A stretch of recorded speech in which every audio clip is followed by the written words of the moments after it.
Hi, I'm Al Adamson, and we're in Lincoln Hall, and I am, yes, extraordinarily excited to be sitting with two longtime friends and colleagues. And if you do not know them, you're not in the HR, analytics, talent management, science space. These are two people who have not only been around doing this work for a while, they've influenced and educated many in our discipline. If you're just meeting them for the first time, I'll let them introduce themselves in a second. But let me just say, Laurie Bassie has been an inspiration to me. She has done what we call in our discipline linkage research, among many other things, where we understand the downstream outcomes of the things that we're doing in HR. Webster has also been very influential in identifying the metrics that matter in our discipline. Of course, they've done so many other things. And again, Laurie, thank you for being here. Lee, thank you for being here. Laurie, can we start with you? Just introduce yourself and take off the introduction that I provided. Thank you. Yes. Well, I am Laurie Bassie, and unlike most people who travel in this space, I am actually an economist by training. I like to tell people that I'm a very nice person anyway, despite my professional training. Despite the dismal science. Yes, and that, you know, we basically have PhDs in maximizing our own self-interest. Some of us are nice people anyway. So that's always brought me to sort of a different lens on analytics, measurement, and so on, that complements the more common discipline of psychology. So it's been a long and wandering career, been at I would say, the bleeding edge many years ago of human capital analytics before it even had a name. Yeah, absolutely agree. Lee? Well, my name is Lee Webster.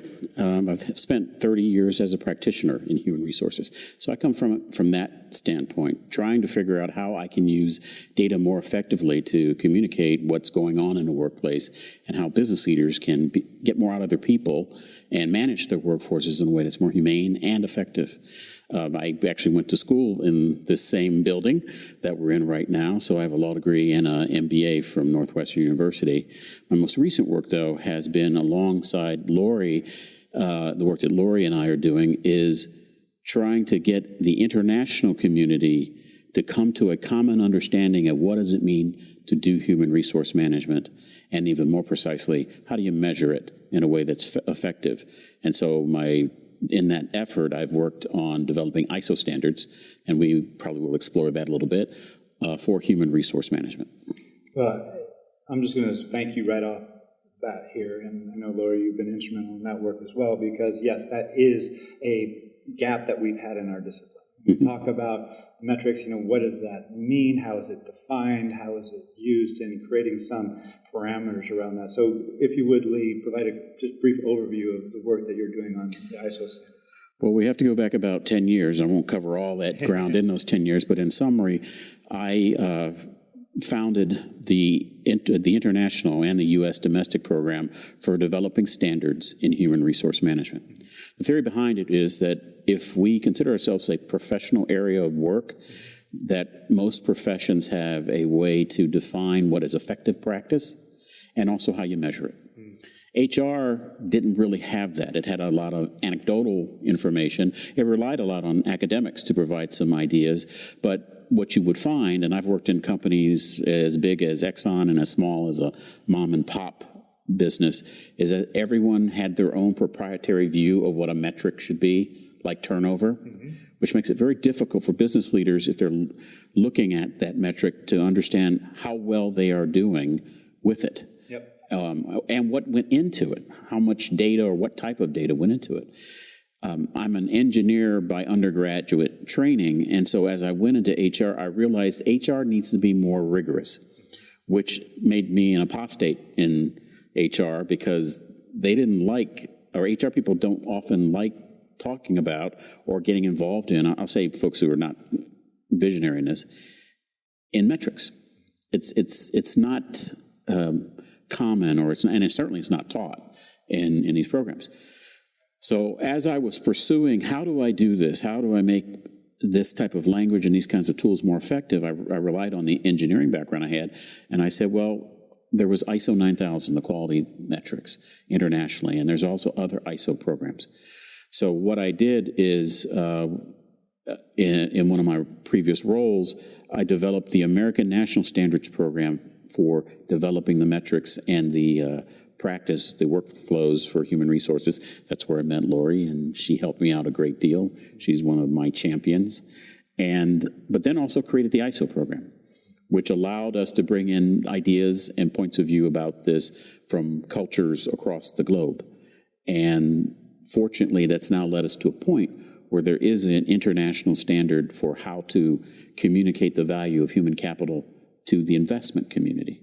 And that's something I hope we can explore in this conversation. Well, let's absolutely do that. And Laurie, as a professional researcher, someone who's not only exposed to this, but has done it for an extensive period of time in the human capital, in the people space, which has its intricacies in part because of the lack of standards. So how do you perceive this of being of value? Because so many are running to AI and all these fancy solutions, and this is more, correct me if I'm wrong, the blocking and tackling, yet the essential components that need to be in place for us to do analytics effectively. So, what's your viewpoint on why this is important? Yeah, absolutely. This is not real fancy stuff. It is really block and tackle. And my initial interest in this and how Lee and I began to interact, by the way, let me just say it's an honor to be here with this gentleman to whom we all owe a great debt. Feeling is mutual. Well, thank you. Was really from the investor's perspective. As I said, I'm an economist and actually am a registered investment advisor. Always intrigued from a very sort of macro level about how does human capital play into value creation. People are our most important asset. Lots of CEOs say that, but investors really have currently still very little information to make their choices based on this most important asset. So that was really how I got into this whole inquiry. And as you said, it's not artificial intelligence. It's pretty basic stuff. What are some of the basic measurements that we could probably all agree that any firm should have to help manage its business, and ultimately should be reporting in the case of publicly traded firms? Yeah, absolutely. And as we're talking about human capital, that has a certain connotation, right? It implies, arguably, that if you invest in it, that it's going to appreciate in value. And we know that if people learn on the job, develop relationship equity, internal knowledge, all these things, that they're more valuable, yet that is not accounted for in most cases. People are still viewed as a expense item. So, and the reason for that, and again, it's the 30 years in HR that's informing my thinking here, is that even in the educational part of my life, human resources is seen as an expense or a cost, not an investment. The beauty of what we're doing right now is we're now turning it into an investment. Whether you want it to be an investment or not, it will now be considered as such because investors will invest based upon how well you are doing from a metric standpoint and also the story you tell about the metrics. One of the things that I think Laurie and I are beginning to see is that, you look at, talk to one company, and they'll have 6 or 7 different ways to calculate FTE, full-time equivalent, or turnover.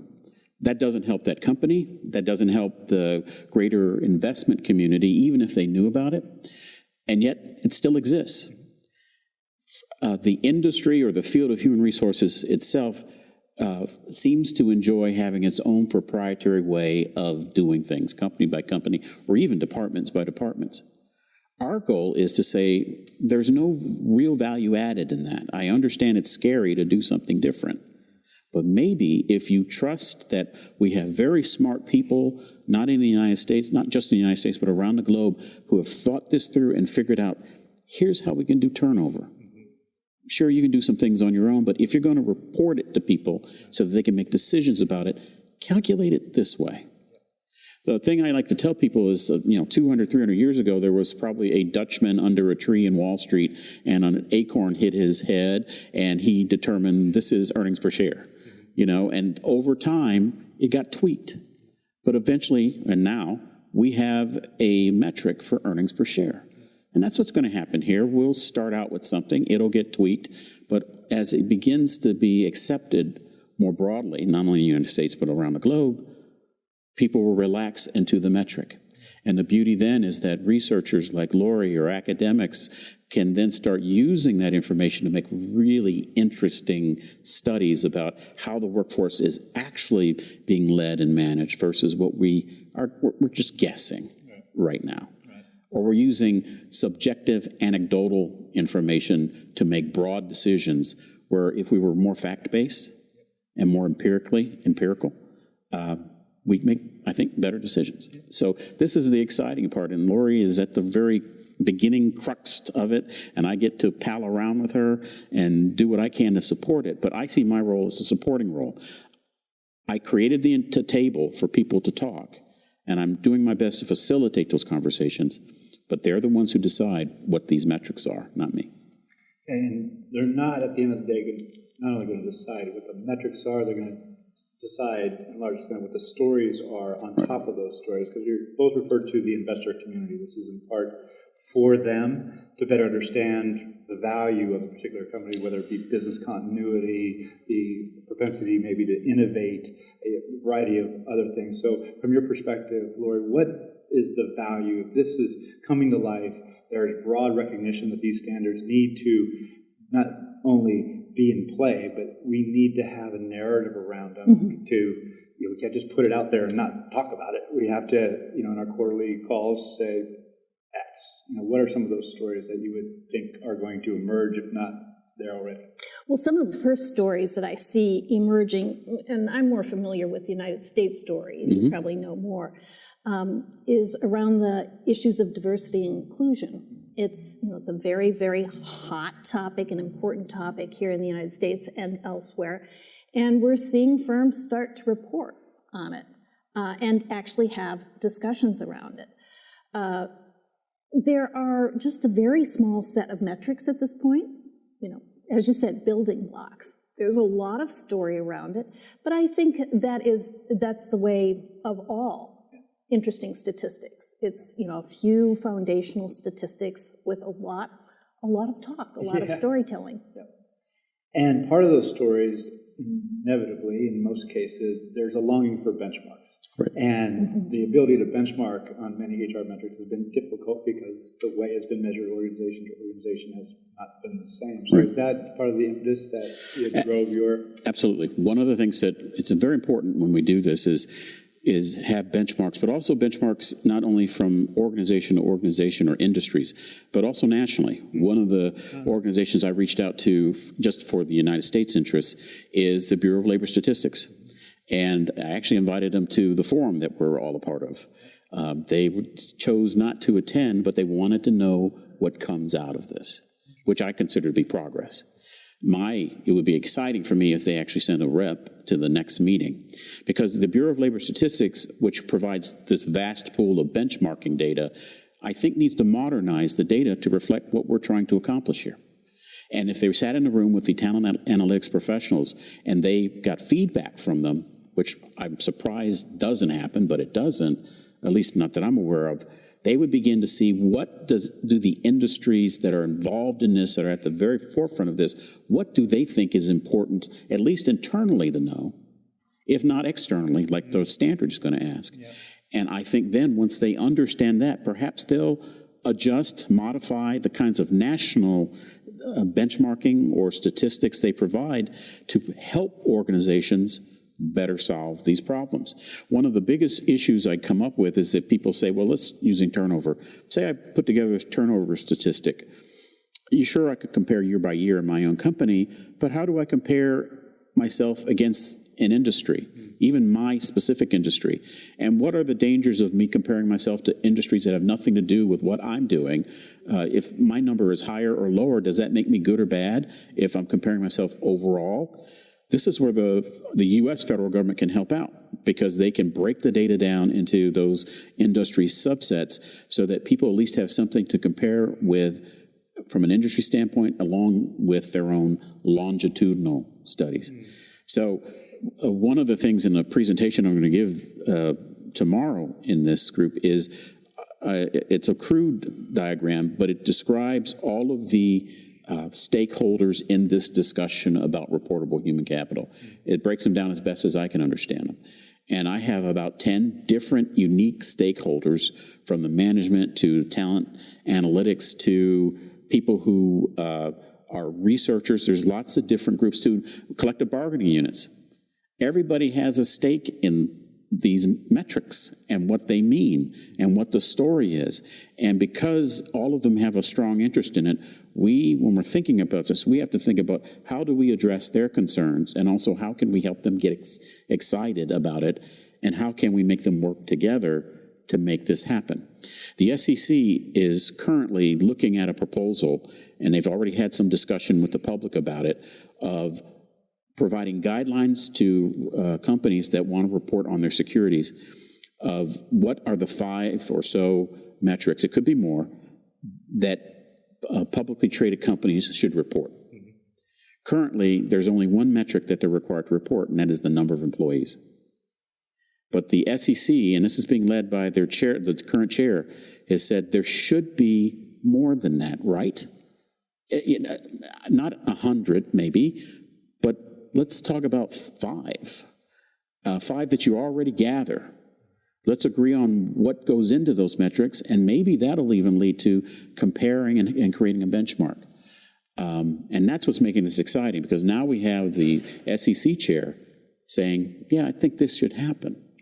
And that gives us a lot of wind at our sails while we're moving forward. Yeah, absolutely it does. And so from your standpoint, Laurie, correct me if I'm wrong, as an economist, as a researcher, you're a storyteller. You research and you come out with a narrative that hopefully is supported by data. And what I'm hearing from Lee is that there will be additional context that will be able to put these stories. It won't just be discrete to an organization at a point in time. We'll be able to look at broader metrics and say, okay, this is an isolated case, or this is a trend, and you can see what through a national average or national trend. Is that where you see some of the value as well? I don't want to lead you too much, but I'm biased too, because that's part of my hope. Yeah, absolutely. And I'm really interested in hearing Lee's thoughts on the Bureau of Labor Statistics. I'm a big fan of theirs. Mm-hmm. And, they obviously need more money to do what they do so well. But, there are some already fabulous databases like JOLTS, the Job Opening and Labor Turnover Survey, which actually does have turnover data by industry and even firm size. Little known, almost certainly could be improved, and would need to be improved if it were really to achieve sort of investor grade quality. I see that very much where things are headed. Is this a good number? Is this a bad number? How do we know? We obviously need benchmarks, and BLS is going to be a part of that. Right, because the thing about BLS, and again, I'm hopeful they're going to be involved in it, and that's why I reached out to them, because I wasn't sure how aware they were that all this is going on. We're talking about the U.S. federal government. It's a big entity. And the Bureau of Labor Statistics is in the Department of Labor. I don't know how much contact they have with what's going on in securities, U.S. Securities Administration. Very little would be my guess. But my guess is very little. Yeah. And see, I see just a wonderful opportunity for them to partner with this. And I'm not trying to drive that, but I want to encourage the thinking around that. And then they provide guidance and support about how to field this through the United States. The other thing, talking globally as well, is Laurie is very right about global and multicultural perceptions of data are very different in different parts of the world. Even within, quote unquote, the Western world, there are different points of view about what data, valuable or material data is and what's not. In some countries I've dealt with in Western Europe, they do not see HR data as something that's material. It's more fungible, it's casual, or it's so culturally unique that, how can you create a number on it? While countries have problems with specific types of numbers that we're trying to calculate. Just in diversity, one of the things you would see in the standard is there's nothing about LGBTQ metrics. That's intentional, because there's some countries that were involved in working on this standard that had a very strong response to that, because in their local laws and the like, we don't capture that, we wouldn't capture that. So part of developing a standard is trying to find a compromise in values as much as a compromise in how to actually do the thing. And the compromise that we've achieved is we're going to revise the standard soon, probably within the next 3 to 5 years. And so maybe then we'll be able to add more and better metrics that deal with those types of ideas and issues that some countries embrace and others do not. So metrics is not, it's actually a very emotional discussion. As an engineer, or pretending engineer, I thought it wasn't emotional. But how we count and quantify what people do or who they are in organizations can create a lot of very passionate debate. And so one of the things that Laurie and I are trying to do is get people more comfortable with that and not so personally discomfort or uncomfortable with what a metric is and how it should be used. Got it. So let me play something back, if I may, and Lee, you probably take this first, and Laurie, I'm interested in how you perceive this as well. So there's many who might be listening who would think, well, the last thing our organization needs is another compliance report. Right. And what's in it for me? I understand the investor community, they're going to write their own narrative, and maybe I can guide that narrative through research that I might do. But for operational metrics, I'm going to do something different that appreciates the materiality of these measures in the way that suits me. Right. And so there's both a great opportunity in that approach, but there's also heightened risk because you can have data tell the story that you want in many cases. You can pick and choose. So this would kind of create a level playing field, if I'm hearing you correctly. So Lee, my pointed question is, are you getting pushback from CHROs and others? I imagine there is some. What does that look like, and how's that being addressed? And we can spend hours on that, but just what are Probably best not, though. Yeah. And so my friend here and I bear the arrows of being the pioneers in this. Okay, yes, and so we understand the pushback quite well. Is it as much as what we experienced? Because Laurie and I have been working on this for years. Years ago, no. But some of this is generational, I firmly believe. Absolutely. You think of it this way. Folks with my level of gray hair or more have fought the battles of moving human resources from personnel to human resources. Yeah. And then even from human resources to human capital.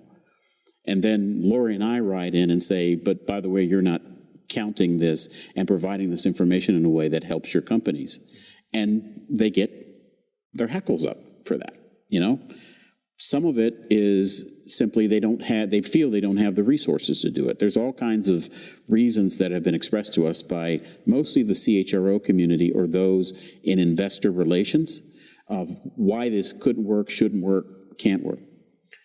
But at the end of the day, at least since the 10 years or so since we first engaged this, technology has changed, access to information has changed.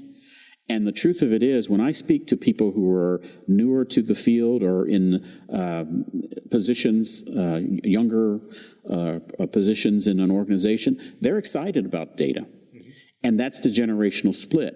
Folks like me would dread getting our performance evaluation, and because that's a form of data, and we'd like to put that off as far as they can. People who are newer to industry, they're very comfortable receiving a lot of data, and I think part of the reason why is they grew up receiving a lot of data through their phones, through their computers, through this and that. Data's not their enemy. In fact, not having enough data actually makes them more nervous than having too much. And so they're very comfortable and savvy about numbers, metrics, measures, and they see them as tools to actually make their life better or to accomplish the goal. So yes, we have experience, and Laurie has her own experiences with the two pushback, but I'm seeing people graduate into higher positions in organizations, and as they graduate into these higher positions, they're still comfortable with data. And I think the challenge will be for talent analytics people is making sure that the information is accurate that's going in, that they have the right algorithm or methodology to calculate it, which is what we're trying to accomplish with the standard, and that they understand how to tell the story to at least the board or the investor community. Because I've talked to talent analytics people here at this meeting, they're not trained on how to tell the story to outsiders. They're a little better trained to tell the story internally. But it's going to be these outsiders who are going to say, why should I invest in your company? And you have to answer, or at least prepare your CHRO to answer that question. It's a great, worthwhile distinction. So, yeah, thank you for sharing that. And so I want to ask you, Laurie, what comes up for you as you hear Lee speak on this topic, specifically around the idea that we have a generation that's coming up that has a greater comfort with them. And so there's two things that I see can happen. Those people become the leaders, or the leaders that are currently in place recognize that there's a greater appetite for, and that's, they have more permission, and in some cases, they actually need to make that shift. Expectation, yeah. Absolutely right. I think the generational effect is very, very powerful here, and even in the last decade, much has shifted in that regard.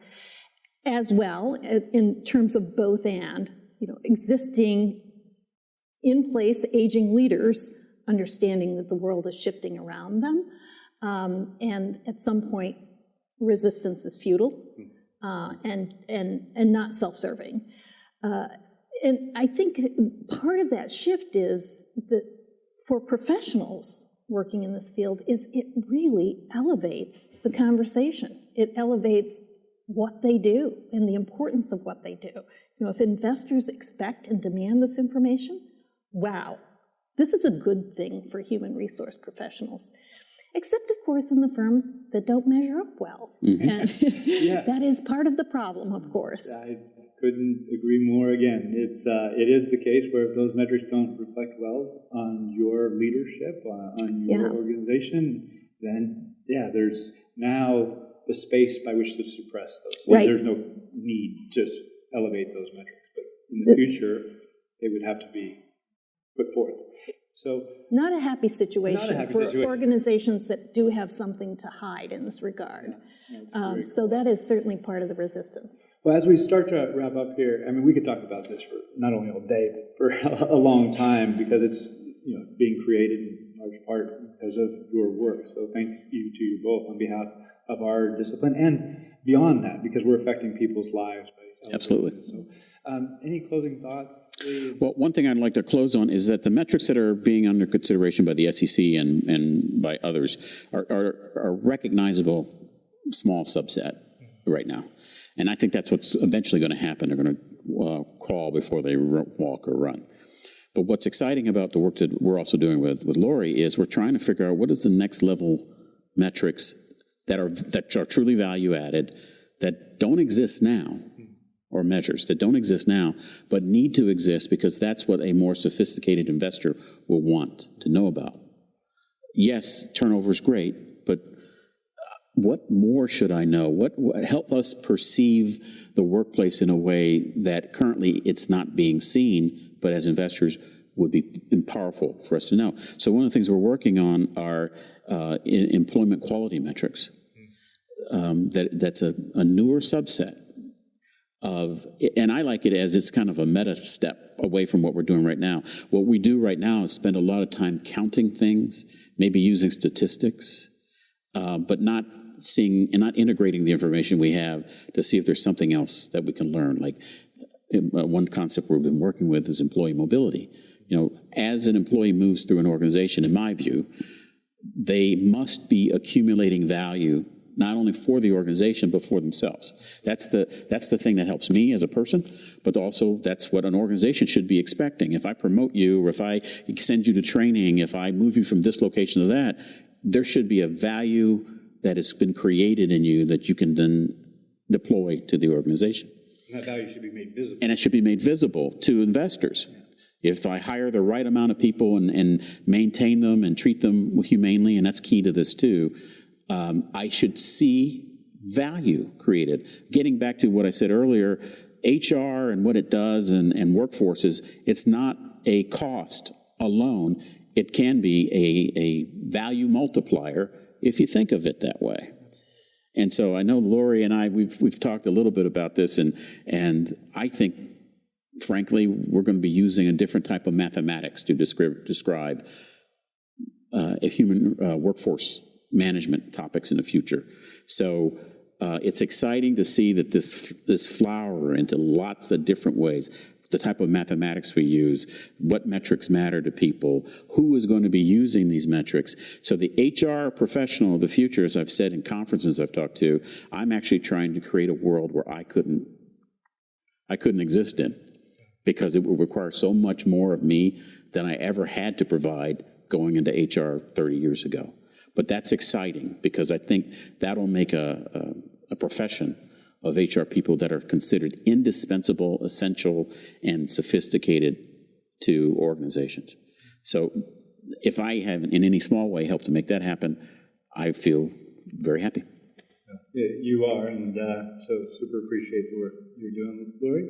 Well, first of all, it was a very big way that he's done this. Yeah, that's right. I guess two closing thoughts.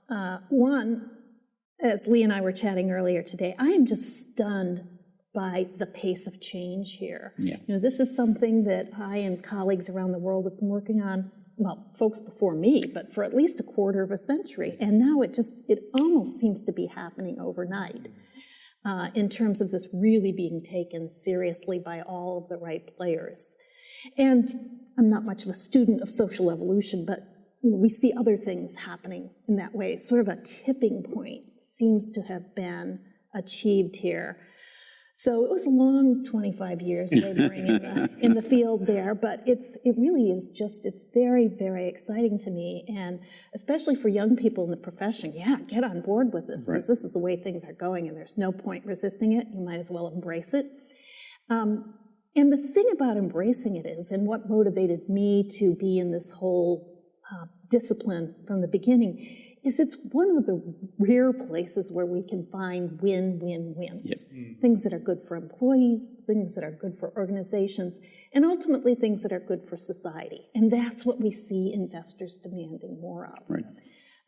It will elevate our game. It will not be without pain and suffering. Some of us may become unemployed or unemployable. We may make ourselves obsolete, but I think that would be a happy day. Yeah, well, it sounds like that day is upon us. Yeah. Well, we're hoping not so much to personalize the day of those measures and the standards. Certainly not you all being on the street by any stretch of the imagination, but it's an honor to talk with you two today. Thank you for the work. Well, thank you. Thank you for sharing your insights, ideas in this beautiful place, in this beautiful room. So, Laurie, Lee, thank you very much.